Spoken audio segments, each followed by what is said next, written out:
Sa kulungan ng bagsak ngayon ang dalawang high-value individual target matapos ang buy-bust operation ng mga otoridad sa Capiz. Bunga ito ng walang humpay na operasyon ng Philippine National Police kontra illegal na droga upang masiguro ang kaligtasan ng bawat mamamayan. Patrolwoman Charmaine Balunsat sa report.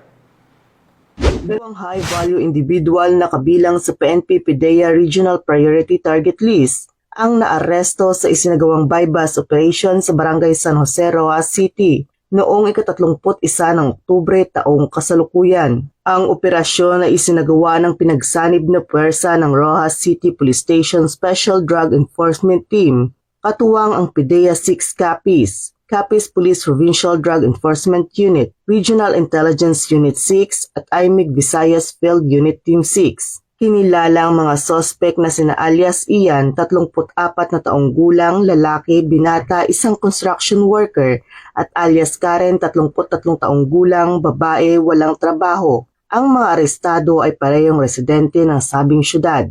Na-recover sa operasyon ang 26 na piraso ng heat-seal transparent plastic sachet na naglalaman ng hinihinalang shabu, buy-bust money at iba pang mga non-drug items. Nasamsam sa nabanggit na operasyon ang humigit kumulang 40 gramo ng hinihinalang shabu na may standard drug price na nagkakahalaga ng tinatayang 272,000 pesos. Ang mga naarestong sospek ay kasalukuyang nasa kustudiya na ng Roxas City Police Station para sa wastong dokumentasyon at maharap sa kasong paglabag sa Republic Act 9165 o ang Comprehensive Dangerous Drugs Act of 2002. Patuloy ang pinaigting na kampanya ng mga kapulisan laban sa iligal na droga upang mapanatili ang kapayapaan at kaayusan para sa kaligtasan ng bawat mamamayan.